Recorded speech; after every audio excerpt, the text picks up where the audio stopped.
Mon frère, ma sœur bien-aimée dans le Seigneur, que la paix de Dieu vienne envelopper ton cœur en ce matin, même si tout semble s'effondrer autour de toi. Je sais que tu es là. Je sais que tu écoutes ou que tu lis ces mots avec un poids sur la poitrine. Peut-être que cette saison est particulièrement dure. Peut-être que des choses que tu croyais solides sont en train de craquer. Peut-être que des relations se brisent, que des projets s'effondrent, que la santé vacille, que les finances sont tendues, ou que ton cœur est simplement fatigué de lutter. Tu as l'impression que tout s'écroule autour de toi. Mais écoute-moi bien, ce matin, nous n'allons pas nier la réalité de ce que tu traverses. Nous allons la prendre avec honnêteté et la déposer devant le Seigneur. Nous allons ouvrir le psaume 34, un psaume né dans la détresse, écrit par un homme qui connaissait très bien le goût des larmes et la sensation que tout s'effondre. David n'écrit pas ce psaume depuis un palais confortable. Il l'écrit après avoir fui, après avoir été humilié, après avoir connu la peur et l'abandon. Et pourtant, il commence par ces mots puissants. Psaume 34, verset 1. Je bénirai l'Éternel en tout temps, sa louange sera toujours dans ma bouche. En tout temps, pas seulement quand tout va bien, pas seulement quand les prières sont exaucées rapidement, pas seulement quand on se sent fort, mais astérisque en tout temps astérisque même quand tout s'effondre. Cette décision de bénir Dieu au milieu de la ruine est le premier pas vers la délivrance. Parce que lorsque tout s'effondre autour de toi, ta louange devient une arme. Elle devient une déclaration que Dieu est encore sur le trône, même si ton monde tremble. Mon frère, ma sœur, si aujourd'hui tout semble s'écrouler, je veux te parler directement. Dieu n'est pas absent dans ton chaos. Il n'est pas indifférent à tes larmes. Il n'est pas en train de te punir. Il est en train d'agir en silence, même si tu ne le vois pas encore. Psaume 34, verset 2. Mon âme se glorifiera en l'Éternel, les humbles l'entendront et se réjouiront. Quand tu choisis de glorifier Dieu au milieu de l'effondrement, ton témoignage devient une lumière pour les autres. Les humbles, ceux qui traversent aussi des épreuves, t'entendront et retrouveront l'espérance. Ce matin, le Saint-Esprit veut te dire: ton effondrement n'est pas la fin de ton histoire. C'est le lieu où Dieu va te montrer qu'il est encore le Dieu qui relève, qui restaure et qui agit en silence. Seigneur Jésus, nous venons à toi ce matin avec tout ce qui s'effondre dans nos vies. Nous venons avec nos peurs, nos déceptions, nos questions sans réponse. Nous venons avec nos cœurs parfois brisés, nos rêves qui semblent s'écrouler, nos familles qui traversent des tempêtes. Nous ne venons pas en prétendant que tout va bien. Nous venons tels que nous sommes, avec nos ruines et nos espoirs encore vivants. Je déclare sur ta vie en ce matin. Même si tout s'effondre autour de toi, Dieu agit encore. Même si tu ne vois rien bouger, il est en train de travailler en silence. Même si les larmes coulent, il est en train de préparer une joie nouvelle. Même si tu te sens seul dans la bataille, il est avec toi. Si cette parole touche déjà ton cœur, fais un premier acte de foi maintenant. Écris dans les commentaires. Même si tout s'effondre, Dieu agit encore. Je choisis de le bénir. Amen. Écris-le avec foi. Laisse cette déclaration monter comme une offrande devant le Seigneur. Abonne-toi à la chaîne si ce n'est pas encore fait, active la cloche pour recevoir chaque prière du matin qui parle à tes ruines, aime cette vidéo pour qu'elle touche d'autres personnes qui traversent un effondrement, et partage-la avec quelqu'un qui a besoin d'entendre que Dieu agit encore. Maintenant, respire profondément, laisse ton cœur s'ouvrir un peu plus, et continuons ensemble cette rencontre puissante avec le psaume 34. Mon frère, ma sœur, continuons ensemble cette rencontre profonde avec le psaume 34. Nous avons commencé par cette décision forte et courageuse: je bénirai l'Éternel en tout temps. Pas seulement quand tout va bien, pas seulement quand les prières sont exaucées rapidement, mais en tout temps, même quand tout semble s'effondrer autour de toi. David connaissait très bien ce genre de saison. Il avait fui, il avait été humilié, il avait connu la peur, la trahison et l'impression que tout s'écroulait. Pourtant, il choisit de bénir Dieu. Et c'est exactement ce choix qui ouvre la porte à la délivrance. Écoute la suite avec ton cœur. Psaume 34, verset 2. Mon âme se glorifiera en l'Éternel, les humbles l'entendront et se réjouiront. Quand tu choisis de glorifier Dieu au milieu de l'effondrement, ton âme trouve une nouvelle force. Et ton témoignage devient une lumière pour les autres. Les humbles, ceux qui traversent aussi des épreuves, t'entendront et retrouveront l'espérance. Ta louange, même faible, même tremblante, devient une semence qui produit de la joie chez ceux qui t'entourent. Psaume 34, verset 3. Magnifiez l'Éternel avec moi, et exaltons son nom ensemble. David n'invite pas seulement à une louange solitaire. Il dit « Magnifiez l'Éternel avec moi ». Il y a une puissance collective dans la louange. Quand plusieurs cœurs, même brisés, décident ensemble de magnifier le nom de Dieu malgré les ruines, quelque chose de surnaturel se passe. Ce matin, même si tout semble s'effondrer autour de toi à ta santé, tes finances, tes relations, tes projets, ta paix intérieure, je t'invite à faire ce choix volontaire. Je bénirai l'Éternel en tout temps. Je magnifierai son nom avec ceux qui m'entourent. Je ne laisserai pas l'effondrement avoir le dernier mot. Seigneur Jésus, nous venons à toi avec tout ce qui s'effondre dans nos vies. Nous venons avec nos peurs, nos déceptions, nos questions sans réponse. Nous venons avec nos cœurs parfois brisés, nos rêves qui semblent s'écrouler, nos familles qui traversent des tempêtes. Nous ne venons pas en prétendant que tout va bien.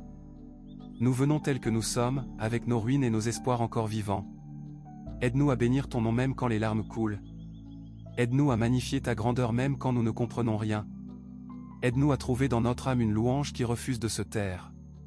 Je déclare sur ta vie en ce matin. Même si tout s'effondre autour de toi, ta louange va s'élever. Même si les larmes coulent, ton cœur va trouver une raison de bénir Dieu. Même si tu te sens faible, ta voix va proclamer sa fidélité. Et les humbles autour de toi vont entendre ta louange et se réjouir. Si cette parole touche ton cœur, fais un acte de foi maintenant. Écris dans les commentaires. Je bénirai l'Éternel en tout temps, même quand tout s'effondre. Amen. Écris-le avec foi. Laisse cette déclaration monter comme une offrande devant le Seigneur. Abonne-toi à la chaîne si ce n'est pas encore fait, active la cloche pour recevoir chaque prière du matin qui parle à tes ruines, aime cette vidéo pour qu'elle touche d'autres personnes qui traversent un effondrement, et partage-la avec quelqu'un qui a besoin d'entendre que Dieu agit encore. Maintenant, laisse ces vérités descendre profondément dans ton esprit et dans ton cœur, respire calmement, et continuons ensemble cette rencontre puissante avec le psaume 34.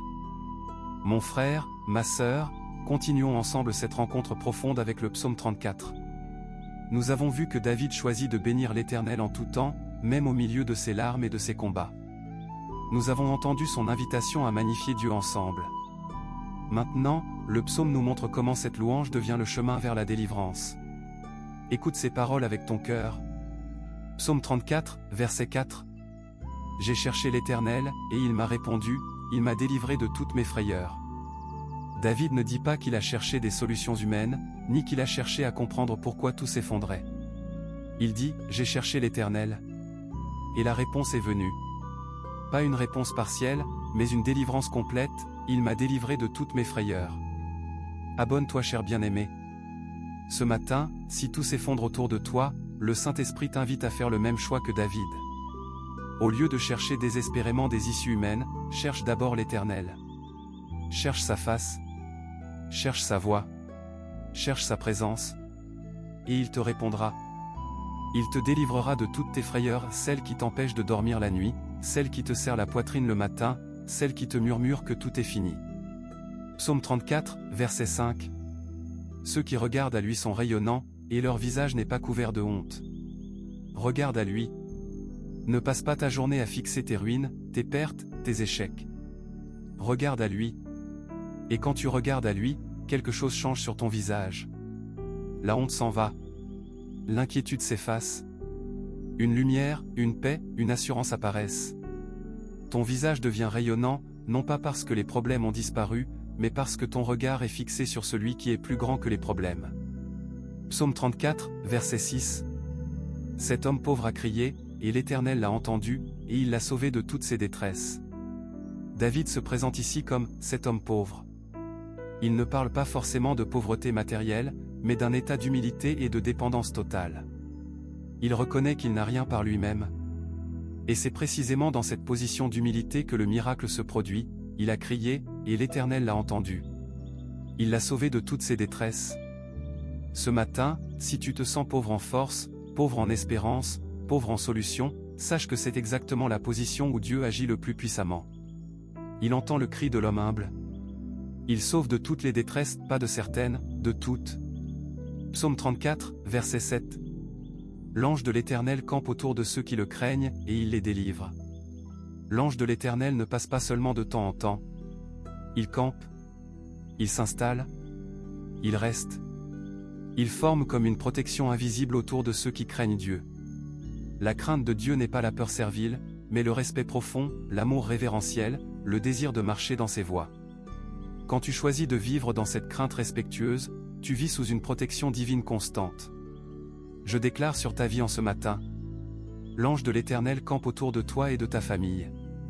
Il te garde pendant que tu travailles, pendant que tu dors, pendant que tu pries. Il te délivre des pièges que tu ne vois même pas. Il te protège des dangers invisibles. Seigneur, nous te cherchons ce matin. Nous fixons nos yeux sur toi. Nous te demandons de nous délivrer de toutes nos frayeurs. Que notre visage soit rayonnant de ta présence. Que la honte n'ait plus de place dans notre cœur. Que ta paix remplace nos inquiétudes. Que ta joie remplace nos tristesses. Si ces paroles descendent profondément en toi, fais un acte de foi maintenant. Écris dans les commentaires: j'ai cherché l'Éternel, et il m'a délivré de toutes mes frayeurs. Amen. Écris-le avec foi. Laisse cette déclaration monter comme une offrande devant le Seigneur.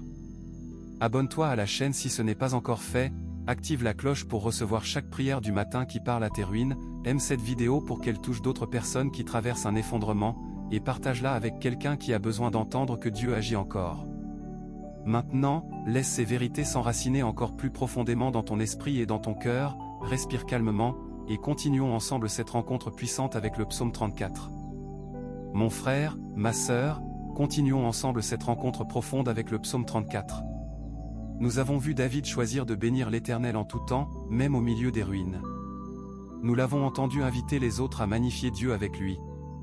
Nous avons reçu la promesse que ceux qui cherchent l'Éternel sont délivrés de toutes leurs frayeurs et que leur visage devient rayonnant. Le psaume continue maintenant en nous donnant des instructions pratiques pour vivre cette vie de bénédiction et de protection, même quand tout semble s'effondrer. Psaume 34, verset 8. Goûtez et voyez que l'Éternel est bon. Heureux l'homme qui se réfugie en lui. Dieu ne dit pas: croyez que je suis bon. Il dit: goûtez et voyez. Il nous invite à faire l'expérience personnelle de sa bonté.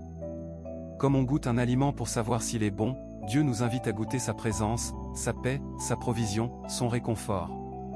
Heureux l'homme qui se réfugie en lui. Le bonheur véritable ne vient pas des circonstances extérieures. Il vient du refuge que nous trouvons en Dieu. Quand tu fais de Dieu ton refuge, tu deviens heureux, même si tout n'est pas encore parfait autour de toi. Psaume 34, verset 9. Craignez l'Éternel, vous ses saints, car rien ne manque à ceux qui le craignent. La crainte de l'Éternel est au cœur de ce psaume. Ce n'est pas une peur qui paralyse, mais un respect profond, un amour révérentiel, une volonté de marcher dans ses voies et d'honorer sa sainteté. Quand nous vivons dans cette crainte sainte, la promesse est claire: rien ne manque à ceux qui le craignent. Psaume 34, verset 10. Les lionceaux manquent et souffrent de la faim, mais ceux qui cherchent l'Éternel ne sont privés d'aucun bien. Même les lionceaux, les plus forts et les plus habiles des animaux, peuvent manquer de nourriture. Mais ceux qui cherchent l'Éternel ne sont privés d'aucun bien. Cela ne veut pas dire que nous n'aurons jamais de moments de difficulté, mais que Dieu pourvoit à nos vrais besoins selon sa sagesse et sa bonté. Il connaît mieux que nous ce qui est bon pour nous. Psaume 34, verset 11. Venez, mes fils, écoutez-moi. Je vous enseignerai la crainte de l'Éternel. David parle ici comme un père spirituel. Il invite les plus jeunes dans la foi à venir apprendre. La crainte de l'Éternel ne s'apprend pas seulement par des livres ou des sermons, mais par une vie vécue dans la présence de Dieu, par l'obéissance et par l'expérience personnelle de sa bonté. Et David nous donne ensuite des conseils très pratiques pour vivre cette crainte sainte. Psaume 34, versets 12 à 14. Quel est l'homme qui désire la vie, qui aime les jours pour voir le bonheur? Garde ta langue du mal, et tes lèvres des paroles trompeuses. Éloigne-toi du mal, et fais le bien, recherche la paix, et poursuis-la. Si tu désires une vie pleine et heureuse, voici la voie. Garde ta langue du mal et tes lèvres des paroles trompeuses. Éloigne-toi du mal. Fais le bien. Recherche la paix et poursuis-la.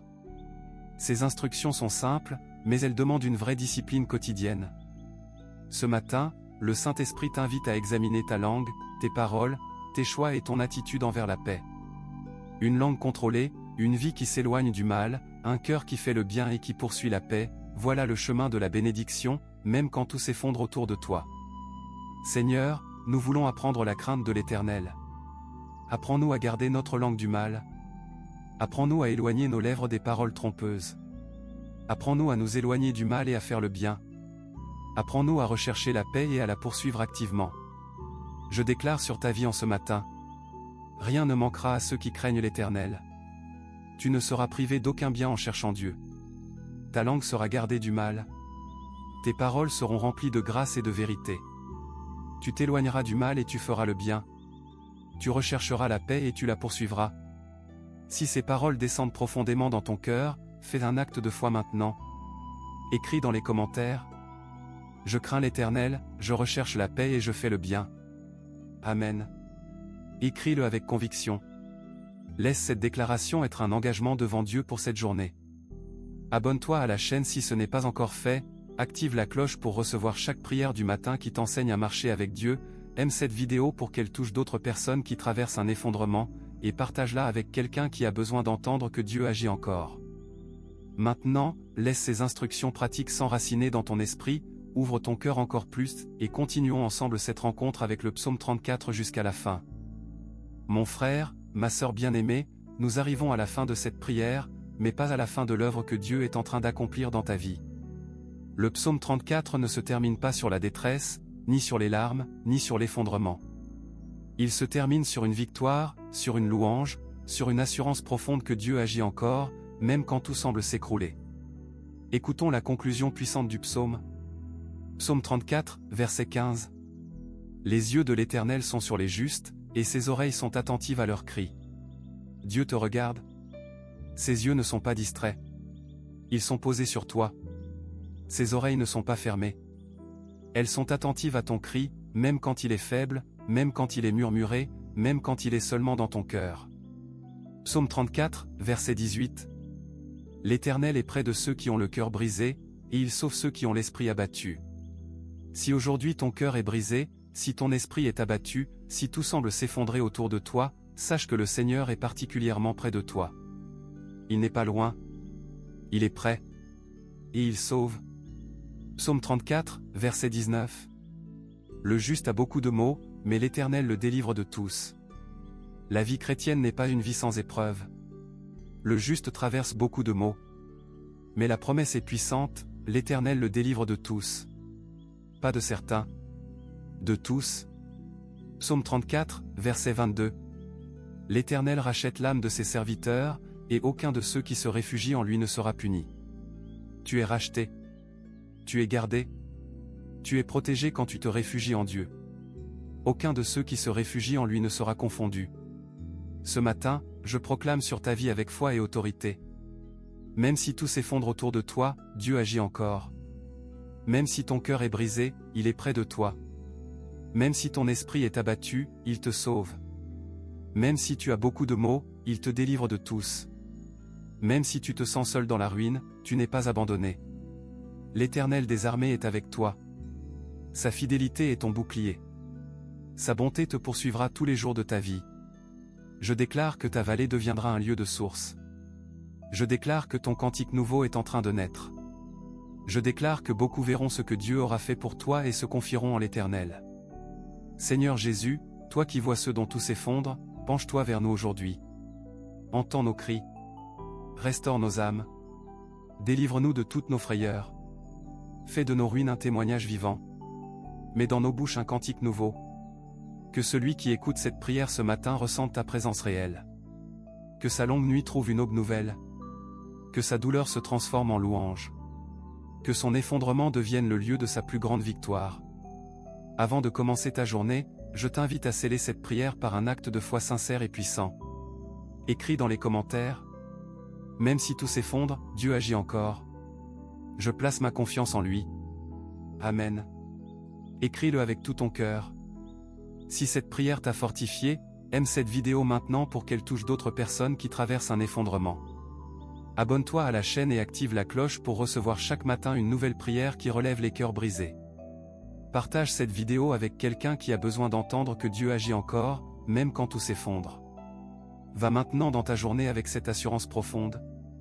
Tu n'es pas seul dans tes ruines. Dieu est avec toi. Il agit en silence. Et bientôt, tu chanteras ton cantique nouveau. Amen.